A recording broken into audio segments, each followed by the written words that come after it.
E agora quem está fazendo as questões é o Randolfo Rodrigues, que é vice-presidente da comissão, mas nós vamos chamar para conversar aqui a respeito de todo o debate de hoje, esse clima político, o Diogo Schelp, que é comentarista aqui da PAN. Diogo, boa tarde. Boa tarde, Denise, boa tarde a todos.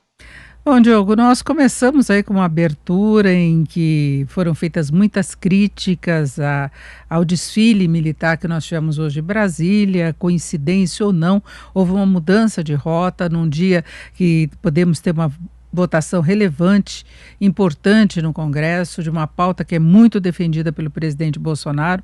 Então foram muitas as críticas, os senadores que apoiam o governo defenderam em certa medida, mas também com algumas ressalvas, eu acho que é importante salientar. E nós temos aí um depoimento limitado de Elcio Bruno, que está usando o direito de ficar calado, né? Exatamente, Denise. A gente viu hoje, em frente ao Palácio do Planalto, um desfile de veículos militares. E no mesmo dia temos aí a continuação do desfile de militares encrencados na CPI da Covid-19, né? O tenente-coronel Elcio Bruno, que, como a gente viu aí num trechinho do depoimento dele, é presidente de uma instituição que é acusada, inclusive, de difundir fake news ou de patrocinar fake news. É uma instituição que se apresenta como sendo uma instituição contra a volta ao poder da esquerda no Brasil, mas que também foi apontada aí como a responsável por apresentar, né, por colocar em contato os falsos vendedores de vacina da Davacht, que supostamente teriam vacinas da AstraZeneca para oferecer ao governo, em contato com o secretário executivo do Ministério da Saúde, né? Então, ele estava agora mesmo dizendo que não tinha nenhuma influência no governo, o senador Randolfo Rodrigues mostrando que ele tinha na agenda, né, presente em vários momentos da agenda de vários diversos ministérios. Então, esse é um momento crítico e, de fato, os senadores e os parlamentares em geral, os senadores governistas ou de oposição, têm que exercer esse papel de mostrar o desconforto, de mostrar até estarem aterrorizados, como disse o senador Tasso Gereissati, com o que aconteceu ali hoje na frente do Palácio do Planalto, com esse desfile militar inédito, né? Porque não é algo que tenha ocorrido antes, mesmo nessas operações da Marinha, que são operações recorrentes, mas esse desfile ali em frente ao Palácio do Planalto não é recorrente, em dia útil ainda mais, e parece ter sido uma tentativa do presidente Jair Bolsonaro ou uma oportunidade dele de demonstrar força, né, de demonstrar que tem as Forças Armadas ao seu lado, mas o efeito foi contrário do que ele esperava. Pode provocar uma reação contrária, inclusive na votação. Aliás, aí nós vamos ter de aguardar também os desdobramentos, que parece certa mais uma derrota em relação a essa matéria. O próprio presidente Bolsonaro admitiria essa derrota, Arthur Lira também colocou essa possibilidade. Depois, o que vai acontecer? O presidente falou que teria outras estratégias para retomar o assunto, colocou de novo a possibilidade de uma derrota com fraudes nas eleições de 2022, reação popular contrária a essa situação. Você acha que o presidente vai manter essa argumentação até 2022 ou pode tentar alguma estratégia de curto prazo para tentar ainda alterar o sistema de voto eletrônico? Denise, o que eu vejo nessa estratégia do presidente Jair Bolsonaro em relação ao voto eletrônico é uma estratégia em que ele venceria em qualquer uma das situações. Venceria conseguindo a aprovação do voto impresso, o que é agora bastante improvável, e conseguirá mesmo sem a aprovação dessa mudança no sistema de votação brasileiro. Porque o que o presidente Jair Bolsonaro realmente queria era colocar uma pulga atrás da orelha dos brasileiros em relação ao sistema de votação, né? Colocar em dúvida a credibilidade do sistema de votação. Isso ele vem fazendo desde o início do governo, falando em fraudes que agora recentemente ele reconheceu que não conseguiria provar que existiram.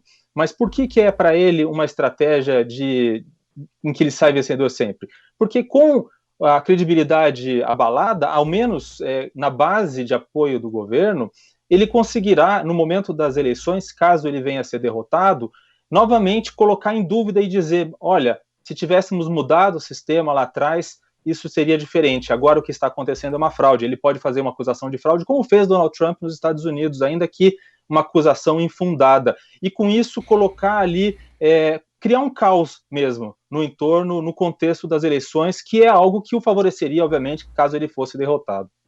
A gente só pode esperar depois um clima muito pesado até as eleições, principalmente quando as candidaturas forem lançadas de fato, quando o presidente estiver em um partido, quando você entrar para valer nas discussões que foram antecipadas, mas a gente sabe que pode haver um acirramento muito maior em 2022 mesmo, né?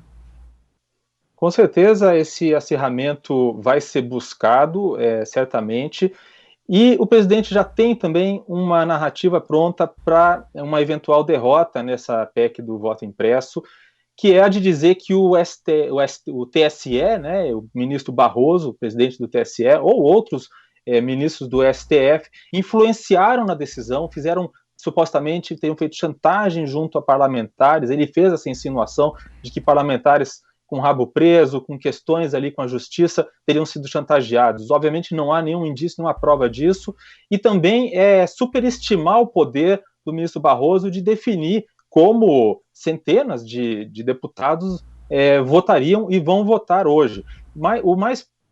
O que está mais claro é que essa votação, essa discussão do voto impresso, infelizmente, foi contaminada justamente pela maneira como o presidente Jair Bolsonaro conduziu o assunto. Não há mal nenhum em querer fazer melhorias no sistema de votação, mas a partir do momento em que isso se torna uma questão ideológica, de estar de um lado ou de outro do espectro político, a gente vê, por exemplo, até o PDT, que é um partido que defende o voto impresso, reticente em relação a isso, porque considera que isso foi uma pauta que foi abduzida, digamos assim, e se transformou numa questão política e não uma questão técnica. Então, o que a gente vai ver daqui para frente, com certeza, é uma justificativa, né, que o presidente vai justificar dizendo que, olha, como eu disse, houve um complô para que o voto impresso não seja aprovado, e agora ele teria a justificativa de lançar dúvidas sobre o processo eleitoral do ano que vem. E a gente viu que mesmo no caso de passar pela Câmara, pela posição que nós tivemos os senadores, a gente vê que haveria uma dificuldade enorme de passar no Senado, e lembrando que é uma PEC, que teria de ter uma votação aí de 2/3, não é uma maioria simples, então ficaria mais complicado passar pelo Senado também. Agora, é exatamente esse ponto que você colocou, os parlamentares não estão gostando dessa ideia de se colocar sob suspeita o sistema eleitoral brasileiro. O resultado das eleições, de tantas eleições que ocorreram até agora, inclusive as eleições que permitiram o presidente Bolsonaro se eleger, não é? E contrariando todas as pesquisas, é um ponto que ele chama muita atenção, mas é exatamente isso. Se houvesse controle do sistema, ele teria sido eleito. Se houvesse possibilidade de fraude, ele se elegeria. Ele que saiu aí de uma candidatura com muito pouca possibilidade de vitória e saiu vitorioso, foi para o segundo turno e conseguiu ganhar. Exatamente, essa alternância de poder é o melhor indicador, é a melhor auditoria que pode existir para um sistema de votação. Quem conhece outros países ditatoriais, eu já estive em diversos países com ditaduras, algumas ditaduras recentes, outras ditaduras mais antigas, e a gente sabe que quem frauda uma votação, quem frauda o sistema eleitoral, geralmente é quem está no poder, justamente para garantir que tem ali o controle da máquina, né, da máquina estatal, e para garantir a sua perpetuação. Dificilmente algo desse tipo ocorreria por alguém que está fora do poder, que não tem, né, que não detém o controle da máquina. O presidente Jair Bolsonaro disse que teria havido uma fraude nas eleições em que ele próprio foi vitorioso. E a gente sabe, né, os próprios congressistas têm muito a perder com a perda de credibilidade do sistema de votação atual, né? Eles foram eleitos por esse sistema, como alguns deles, inclusive, apontaram aí nesse início da CPI de hoje. Então, para eles, de fato, não interessa, ainda que possa haver, entre muitos deles, uma discussão técnica, uma discussão real em relação ao sistema atual, se é possível melhorá-lo ou não. O problema é que o debate foi completamente contaminado e criou uma situação em que eles se colocam, ou se eles votam a favor, eles podem ser acusados de terem cedido a uma chantagem, e se votam contra, eles, em alguns casos, acabam votando contra até o que eles mesmos gostariam de fazer numa situação normal. Agora, a gente ainda pode ter outras surpresas em relação às eleições do ano que vem. Vamos lembrar que a reforma política está avançando naquela prática que a gente tem visto muito costumeiramente, que é de votações à noite, entrando pela madrugada, não é? A gente já acorda com a novidade, né, Diogo? Exatamente, Denise, tem vários assuntos aí sendo discutidos no Congresso e que chegam de supetão para discussão e para votação, e que são assuntos com capacidade de mudar muita coisa. O próprio Código Eleitoral novo, que foi apresentado na semana passada, ele contém muitas novidades que precisariam ser discutidas com mais detalhe. Toda essa discussão em relação ao voto misto distrital, quer dizer, o chamado distritão, que muita gente considera como um retrocesso para, enfim, para o sistema como é conhecido, né? Quando você tem um sistema político, por mais que ele tenha defeitos, as pessoas, os candidatos, os eleitores, eles se acomodam com aquilo, eles criam condições, né? Eles se adaptam àquele sistema, né? E você mudar isso de uma hora para outra, sem grande discussão, podendo criar novos problemas na tentativa de resolver outros, pode não ser a melhor saída, ainda mais há tão pouco tempo de uma eleição tão importante como a que teremos no ano que vem. É isso, agradeço a sua participação, Diogo Schelp. Nós vamos voltar a acompanhar agora a CPI da Covid. Por enquanto, uma boa tarde.